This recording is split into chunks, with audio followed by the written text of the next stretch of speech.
Hi, I'm Toby Hadoke. I've got a friend of mine to nominate a Doctor Who story, and I have to see if I can guess what their favourite things about it are. Hi Toby, thanks very much for asking me to be a part of this. It should be a lot of fun. My name is Tom Salinsky. I'm a writer, podcaster, corporate coach, and I've picked as my story The Time Warrior. Welcome back. A bit of time has passed between episode 3 and 4. In Doctor Who terms, a week. In my terms, a lifetime, or the beginning of one. But in today's terms, for me, saying hello to you, since episode 3, which I recorded on my birthday, 3 weeks have passed. I haven't watched any Doctor Who for a happy times and places. I took a bit of time off. So I do hope I don't repeat myself, because I can't remember what I said in the previous episodes. Let's see what happens, shall we? Welcome. Nice to see you. I hope you have lined up your part 4 of The Time Warrior. Marvellous Doctor Who story, which we're going to watch in 3, 2, 1, go. And a dramatic pause, and there we go. Oh, it's nice to be back. I just had a bit of a rest, and I was planning to do this earlier. Look, I've regular viewers, if you're watching the video, audio people, you're going to have to imagine it. Let your imaginations work. I haven't lost the remote control because I've tied it to the Blu-ray player.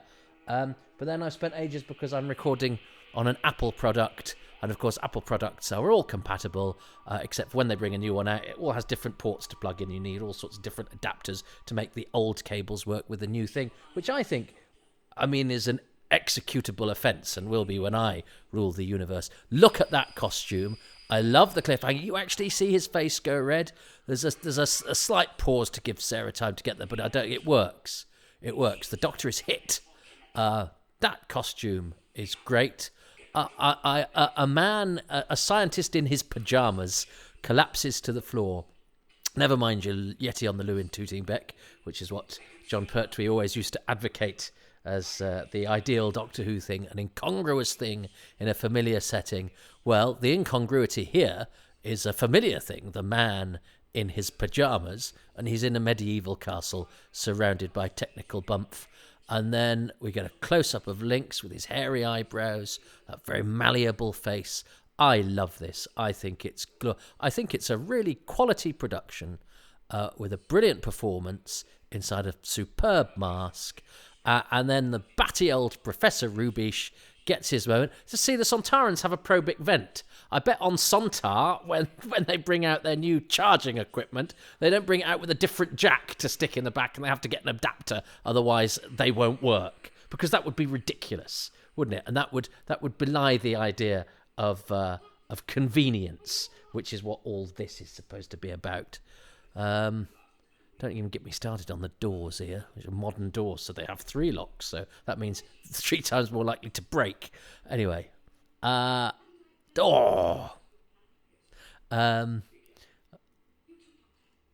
already got a nice little bond, these two. I think also when I do these, I'm in serious danger, because it's my tendency to sort of mine for arcana. I tend to always overlook the obvious. So I've yet to nominate Robert Holmes as my favourite thing, or the person playing the Doctor, or the companion. And you'd think Sarah Jane would get a look in here because it's her first story, and it's a confident debut. But I think Sarah has better moments that I might keep in store for future episodes. And I've also got to be careful that I don't just pick characters or actors, but I've said that a million times. Look, I don't know if you're watching. We've got a bit of disco lighting going on here, because I put on the disco lights. We've got a disco light because I live with a very strange woman. There's a lovely sort of look of slight fear and immense stupidity from John J. Carney as Blood Axe. But doesn't he go, "I'm busy," and you go, "No, that's obviously John Pertwee. That's a busy is a very John Pertwee word." Yes, I've probably mentioned at the end of last week this is the first episode of Doctor Who transmitted in my lifetime. I was born between episodes 3 and 4 of The Time Warrior. And I liked this story before I knew that. I actually looked it up relatively late in the day. I wasn't sure. I didn't really care, interestingly. So it's something I had to actively sort of dig to find out, because I'm not great on dates. I think I'd patted myself on the back and went, Doctor Who started the day after John F. Kennedy was assassinated, you know. That's as far as it goes. And even now, if you said to me what year was that story, I'd have to rack my brains. And provided it wasn't, for money, or or in the unlikely event it would crack a security code on a spaceship that's about to crash into the sun, like that would be a thing you'd do.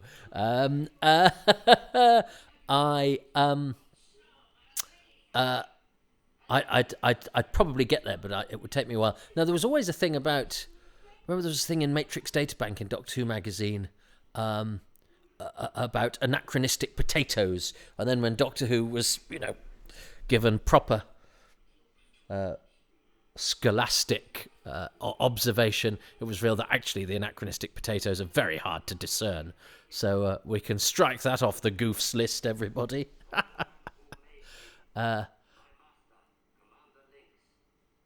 Yeah, so the Doctor actually fits in the costume better than the robot itself did, because obviously it had to have its head chopped off.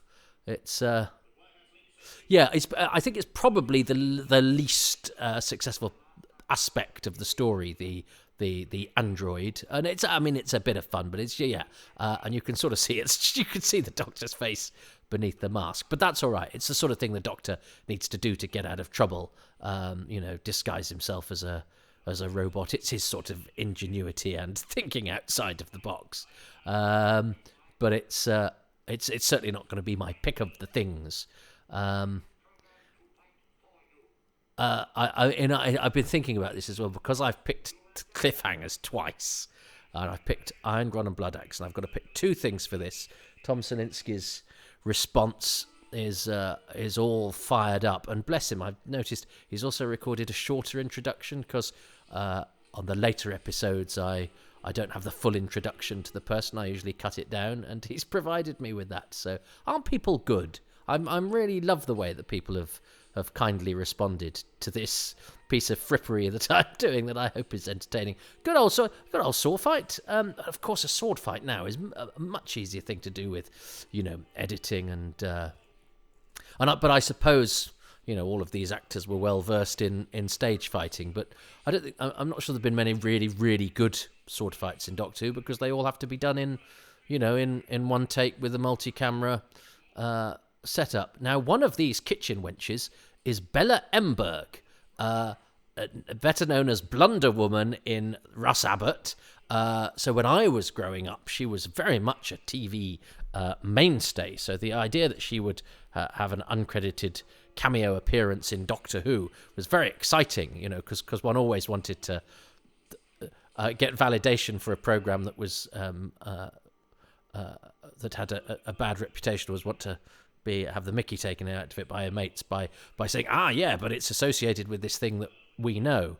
I mean, not that, citing Russ Abbott's Madhouse would necessarily be the conduit to a artistic affirmation that you'd require. But I like the idea that a part of popular culture, and she was great. Bella Emberg, she was a great sort of comedy stooge. She's also been an extra in Doctor Who and the Silurians. But to prove that if you stick with showbiz long enough, I love the look on David Dacre's face when he takes the mask off the Doctor. Bella Emberg eventually gets a credited role and a couple of lines in Love and Monsters, and I think is edited out of The Runaway Bride. But I'm not sure we've ever seen that scene. So actually, it goes. Yes, supporting role barely seen, no credit in the classic series. Finally comes good with a lovely cameo in Love and Monsters. You go, brilliant! Bella Emberg is now part of the official Doctor Who tapestry. Come back, Bella! And then gets edited out of her final appearance. She's no longer with us now, bless her. She's the one in the background there. So that's showbiz, guys. I've had friends who've been... Well, I think anyone that's ever done a telly goes, oh, that bit that I put a lot of hard work into, the camera was looking somewhere else, or they've cut it. I once did an episode of Coronation Street where the part I auditioned for was reasonable. And then when I got there, one of the other actors said, should we read through the scene? And I went, yeah. And they said a line, and I went, oh no, I've got a bit more than that. And they went, oh no, we've had some cuts. This is where the scene starts. The scene started with me leaving. And nobody told me. That's showbiz. But I've had a mate who's turned up to a movie premiere with a girl of a movie that he was in, all the flashbacks and all the dream sequences. And when he introduced the girl to the director, this is a date to go, this is my mate, the director of this movie, what I was in. And the director went white and went, did nobody tell you?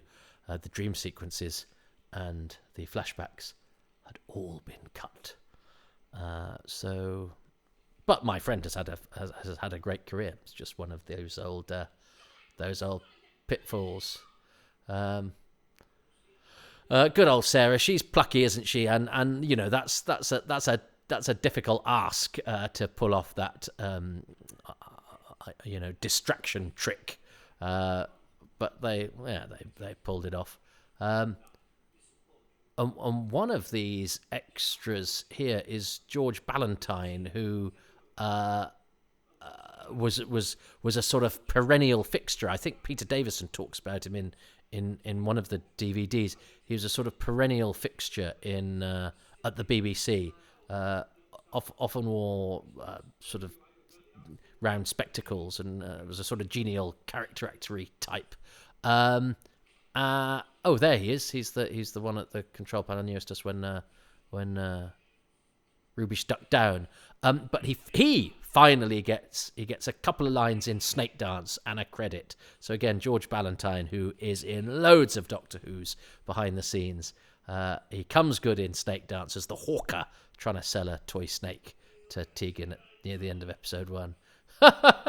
I do like poor old Lynx, trussed up there, but he still has a bit of dignity about him.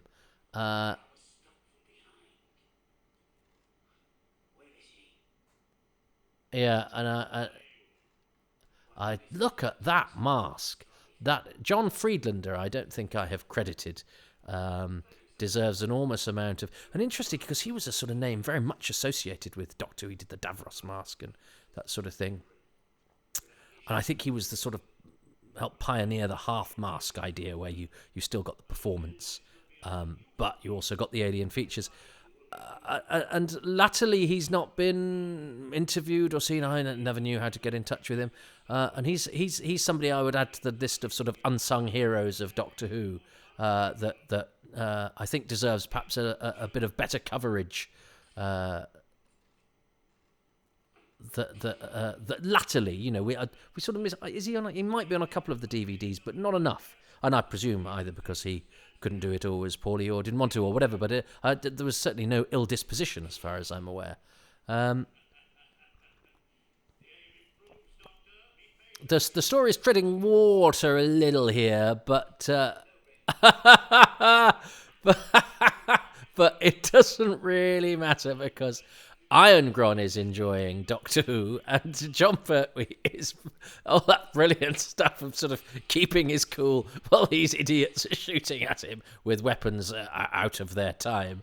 And John Pertwee's Doctor keeps his dignity and remains slightly sarcastic. Bella Remberg does a lot more in this than I'd imagined.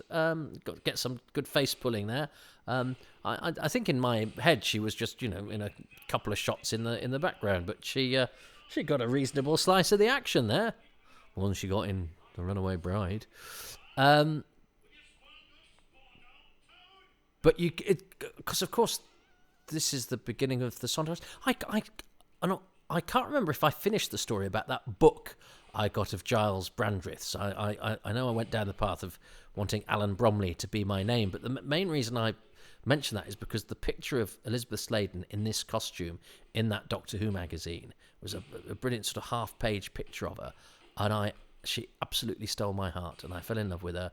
And in that book, and it said, "Who would you like to marry?" And I put Elizabeth Sladen. I think I may have said this in an earlier episode. And my sister said to my brother, I think, "Who's Elizabeth Sladen?" He said Sarah Jane Smith, and I did not hear the end of it. And the shame. What's the shame in being in love with Sarah Jane Smith? Absolutely none. And you know what? I'm still a bit in love with Sarah Jane Smith. Oh, there's Steve Brunswick again. He's not been fired for his acting, but of course, because he doesn't have a line in this, because he was a sort of promoted extra, he gets no credit this week. And is that Andy Abraham? Must be Andy Abrahams again. It's not very clear on the film. Who actually, I don't think I mentioned that Andy, as well as being a bit like Arthur Cox and a bit of a genial sort of fellow, was a whiz at crosswords, and a bit of a one with the ladies, I have to say. Which, seeing as he's got about, well, he's got 40 years on me, because he was guarding Ironsworth's castle as I was brought into this world. Good work, Andy. And again, another an extra that went on to have a good acting career. Andy has yet to crop up in Doctor Who again, but I hope he does. June Brown. When I lent her the Time Warrior, I also did a tape of some of her other stuff. She's in the banned episode of Doomwatch, which is called Sex and Violence, which is all about TV censorship, and it's largely people sitting around a table, but it comes to some very intelligent conclusions. And she's a sort of Mary Whitehouse type figure, and it's, it doesn't shirk on showing the reactionary side of that sort of Puritanism, which is very interesting. Doomwatch is a series I must do again. And if you've not seen Doomwatch, it's very, very interesting. It's very good for spotting Doctor Who actors. And occasionally people say bastard, which is very exciting. Oh no, I think I misidentified George Ballantyne. George Ballantyne's the one in the Cardigan. Yeah, Rubish has a good old time of this and ascends up the credits this week. Yeah. And the Sontaran spaceship, I like the fact the Sontaran spaceship has always stayed the same. Yes, and that's what I was going to say. I like the fact the Doctor has this sort of fan thing that repels Sontaran shooting. I buy that. That's great. That's the sort of... that's Ray Dunbobbin, who was Ralph in Brookside. So he's an extra that went on to have a great career. I didn't realise he got such a close-up. I think he wrote plays as well, Dunbobbin. He's sadly no longer with us. Nor is lovely Jeremy Bulloch. Look at him. What a fabulous... He could have done Robin Hood. He's in Robin of Sherwood as Edward of Wickham. So he looks, Lincoln Green is his thing. And Hal the Archer was always a bit of a sort of dashing hero figure in the book, certainly. And of course, it's him that kills the bad guy. There was I think it was in the Doctor Who magazine Third Doctor special where they say it's almost a shame that Links doesn't go back to war, because actually the story would end the same. The spaceship takes off, the castle blows up. That's kind of it. No, Lynx is not really defeated, apart from the fact that Hal runs in at the last minute and has the correct adapter for the slot. And I'm sort of in agreement with that. I hadn't really thought of that before, and that magazine, I think it was Gary Russell, planted the seed of that idea that actually it could have been really distinctive, the idea that Commander Lynx goes back to war, because he's such a good character, he sort of deserves that. And they could have brought him, but I suppose maybe, I wonder if they would have. No, it wouldn't have worked if they brought him back for Sontaran Experiment, because you need Sarah to go, you're the same, and them to go, no, we're clones, so we can be, we can be this cost-saving device that turns out not to be one, because we always do a different mask every time. But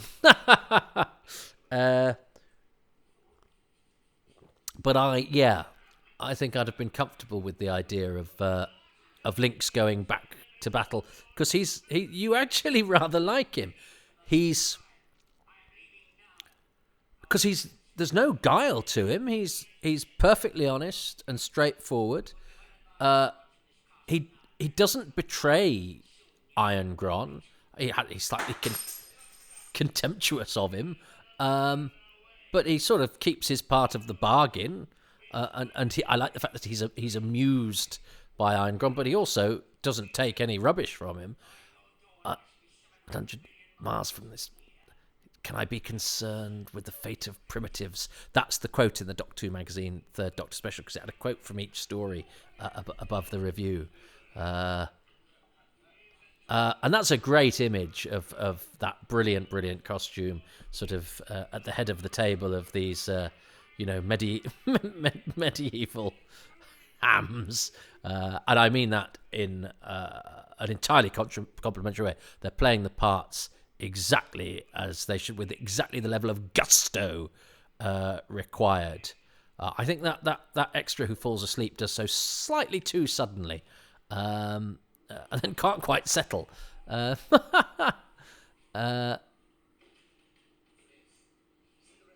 But of course, because the Sontarans come back, they are now established as regular fixtures in the series, popular monsters, and I think Lindsay deserves some credit. I love the way he stands like that, sort of ready. He's just gone, right, how would my warrior stand ready for action? And it's a thoughtful way of doing an alien thing. I get exactly what that is. That's the way these creatures, prepare themselves for battle. But it's not defensive. It's sort of welcoming. But it's alien. But it's plausible. But it's different. It's great, lovely piece of kit as an actor. And I feel bad that I've chosen 2 cliffhangers involving Lynx, and I've also chosen characters, Iron Gron and Blood Axe, and I could choose Rubish easily,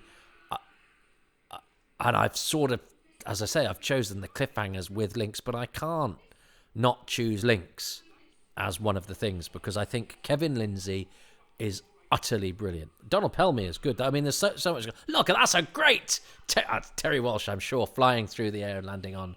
John Pertwee landing on it back there, but So Iron Gron, of course, Lynx has to kill him, I guess. Blood Axe survives, and he's probably a filthy murderer, but. And I think the interior of Iron Gron, Lynx's spaceship, which you don't see that much of, is well rendered. Keith Cheetham, the designer, it was his only gig on the show. I think he does a decent job. It's a shame you get the just the white outside the castle windows a couple of times. That's a bit of a dead giveaway. But I think generally the design is pretty decent. The castle kind of works. I mean, it looks like a set. It does look, but it's nicely decorated. It's got a bit of space. Very good running from the first extra to go there. He gave it something.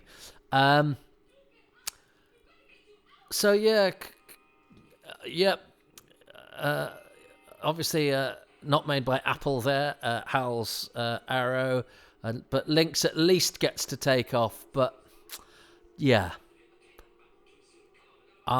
I would have liked him to go back to war, but I suppose he hit the takeoff button too soon, so actually the spaceship doesn't take off, it blows up. That's a flaw in the design, by the way. But I suppose, but you could have had the spaceship take off and just, absolutely total the castle as it went. I'm wishing upon a star. It didn't happen. Lynx is dead.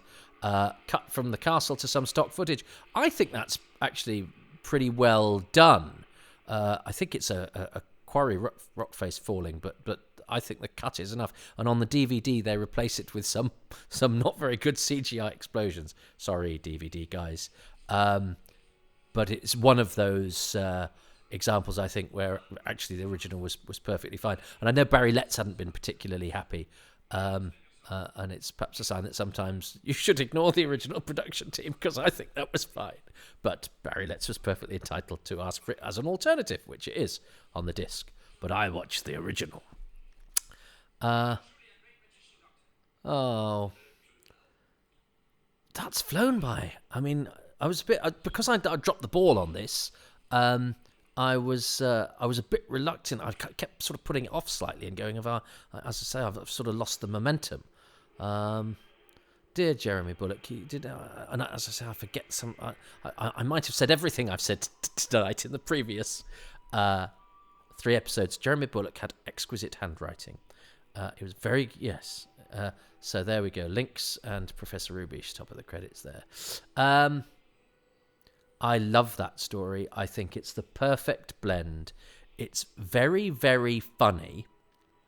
When you're a kid, a lot of the stuff that is funny isn't funny. It's just, it's that period drama. It's only as you get older that you go, oh, they've been a little bit arch with this, but we can enjoy that. It's deliberate, slightly hokey, but without being an annoying send-up. And that's the sort of thing that Doctor Who does very well, is that often the Doctor doesn't land in a time period.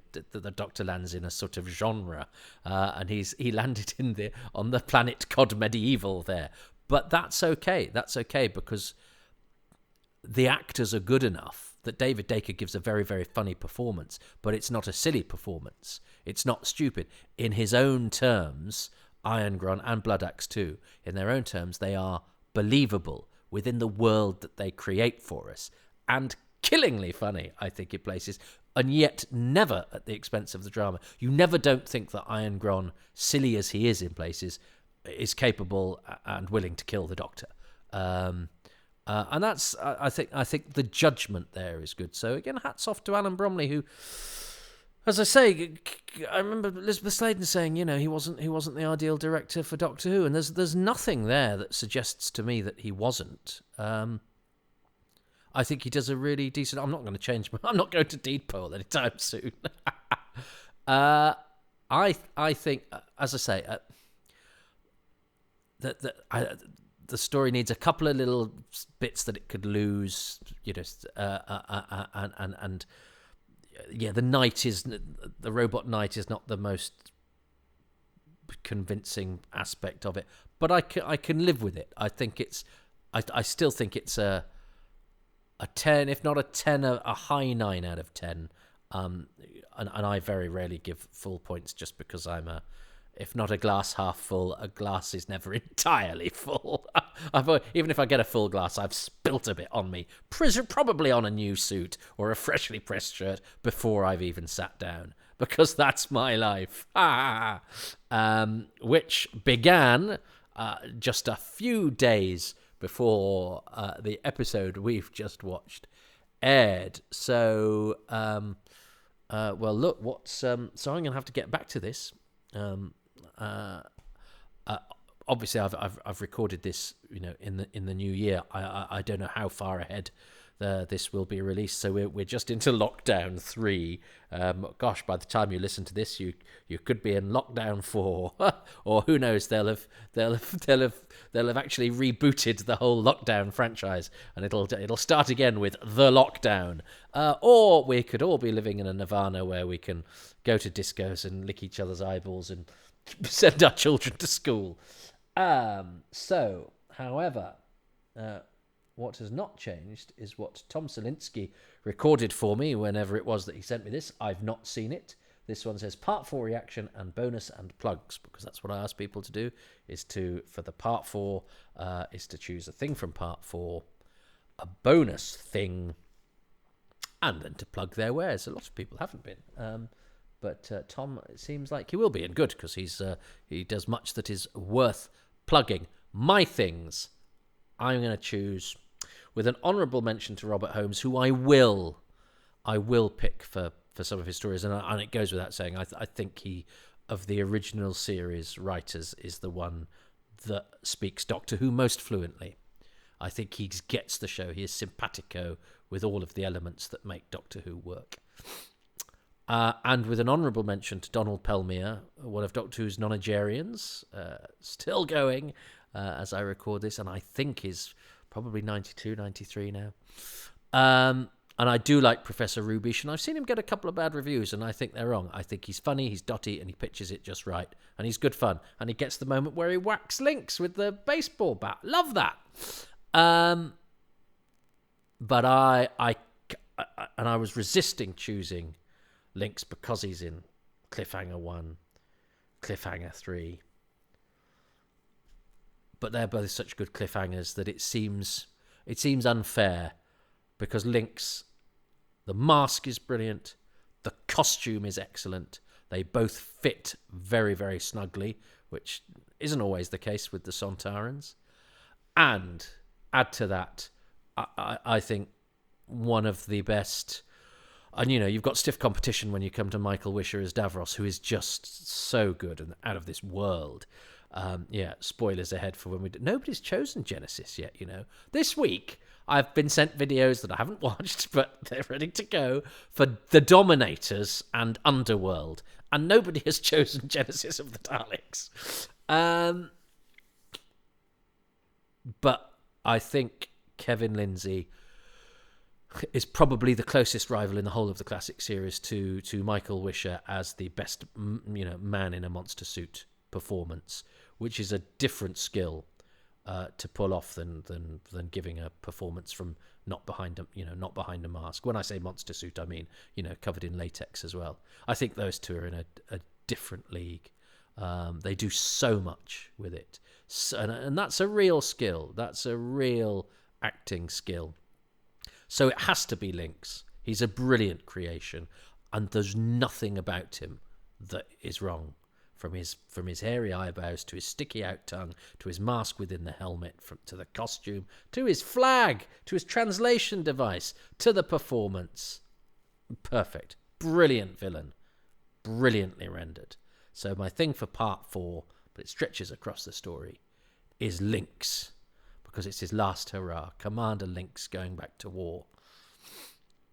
And did we mention, by the way, that in the book the prologue is written by Robert Holmes, who then gave up, and then Terence Sticks writes the rest of it. But Robert Holmes gets a little copyright notice because he wrote the very first bit. And also, Robert Holmes is a sign of, didn't he submit the storyline as Sontaran as a missive from a dispatch from Sontaran officer Holmess to the Earth-based Terran Cadix, Terence Dix. Just a little bit of effort. I think it's like I probably sometimes put more effort into an email, message title than I do into the contents, because get them with the funny title. The rest of it's easy. My thing for the whole thing is, I think, and I'm trying to do things where I don't just go on some specific thing that's in one scene and then miss something that's a glaringly important element of it. I think it has to be the fact that it's an historical with a science fiction element. There was a period where these were referred to as the pseudo-historicals. Since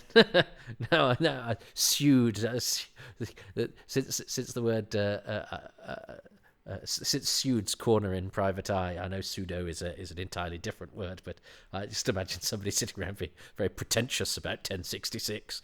But they were called pseudo-historicals, where they weren't the pure historicals of largely the Hartnell era. They are the ones which are set in the past but have a science fiction element. And I think the BBC does period drama so well, and Doctor Who does science fiction so wittily, when all the excitement of a sci-fi story is married with the BBC's tendency to do period drama very well, and the actors rising to that occasion and making full virtue of these classically trained actors in these sort of genres that they have great aptitude with.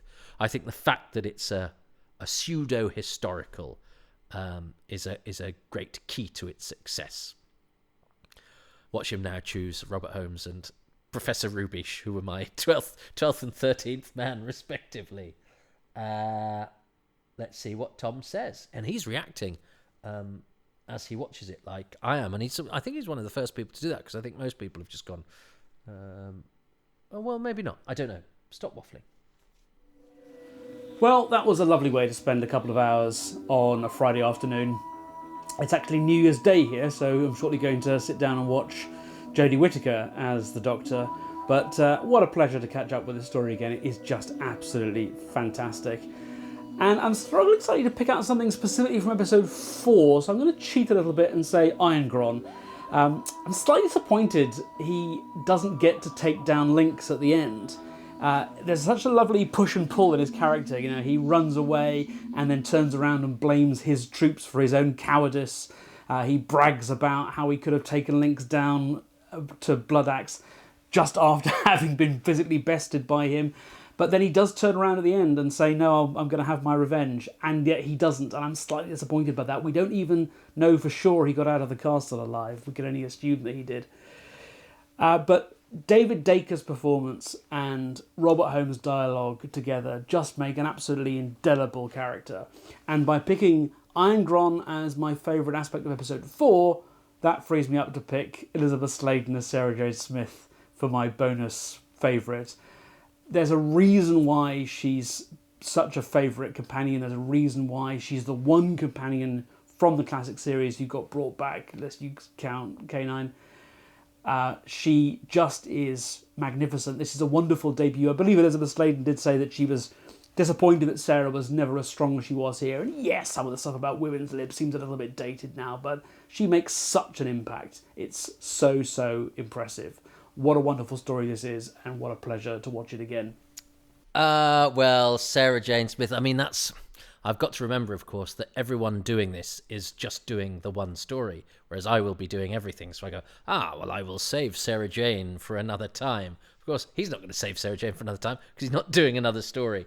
I'm very stupid. I mean, I do miss a trick. I'm never going to win. I sort of have decided, I think I'm never going to win. But that's all right, because if you never expect to win, when you do, it's a bonus. Both very legitimate choices, although Tom seems to think that seems to have missed Irongron not making out of the castle. He dies. He gets shot by Lynx, shot dead. But Bloodaxe presumably lives to fight another day, as do Edward of Wessex and Lady Eleanor. June Brown and Alan Rowe playing the sort of almost the most peripheral characters, really. That's usually the sign of a good production then, if Alan Rowe's bottom of the credits. He's I watched Horror of Fang Rock for pleasure over Christmas, and if when I come to do that as part of this I don't choose him playing Skinsale, I must be distracted. Anyway, I actually watched some Doctor Who for pleasure, and actually, anyway, doesn't matter. So look, Tom is a really, really interesting guy. I really like the way that he embraced that. I think he chose some great choices. He chose a great story, and he got in just in time because, as I say, another friend wanted to choose the Time Warrior about a week later, and instead has chosen Death to the Daleks. So that's one to look forward to as well, because I've got the video for that. I mix up the release order in order to give a variety of Doctors. So who knows when you'll hear this, but I've given the game away. This was recorded in January 2021. The world is ever changing, and yet also slightly stuck in a groove as well. So who knows what it will be like when these commentaries for this story reach your ears. But I hope, whatever the world is like, where you are, it is a happy time and a happy place. And my thanks to Tom Salinsky, and I'm going to let him plug his wares as the way out of this particular instalment. And I'll be back with another story, don't know which one, but it won't be a Pertwee, next time. So join me for that, and over to Tom with sincere thanks to him. Now, if you're interested in me and the stuff that I do, I run corporate workshops, generally about communications. I write plays and things, including some for Big Finish, and I'm coming to the end of a 3-year plus project with fellow Big Finish writer John Dorney and an actor called Jessica Regan, and we've been working our way through every film that's won Best Picture at the Academy Awards in an order determined by picking them out of a hat at random. So that's called Best Pick. You can hear all the episodes by going to bestpickpod.com or by using your podcast listening tool of choice. And you can hear us talking about lots and lots of films, as well as a few special episodes about people like Orson Welles, Alfred Hitchcock, Stanley Kubrick, and so on. It's been a really fun journey. Probably would have finished by the time you've heard this, but we're going to try and keep it going in some form. Thank you very much, Toby, for asking me to take part in this. It's been a tremendous amount of fun, and I hope this is what you wanted. Cheerio, bye for now.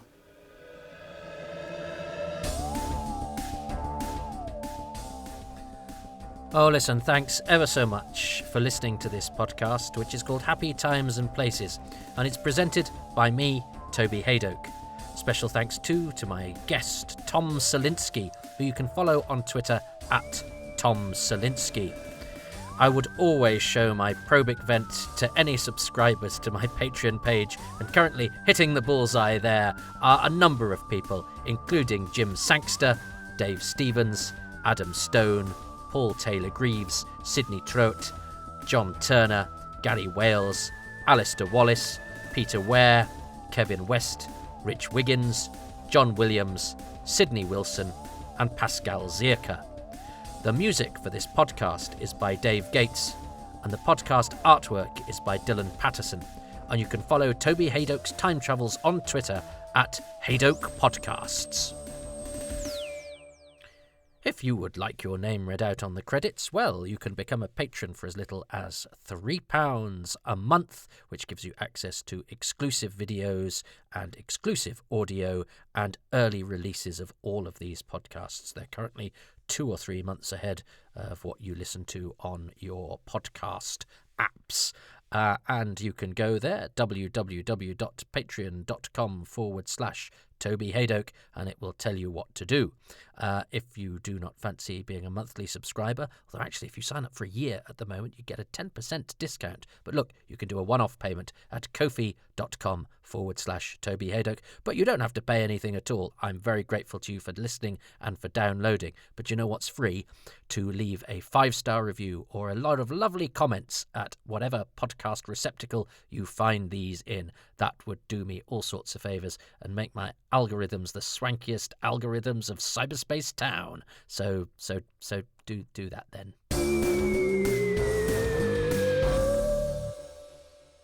Please subscribe to my YouTube channel. You can follow me on Twitter at Toby Hadoke. Remember, Hadoke Podcasts has its own Twitter feed.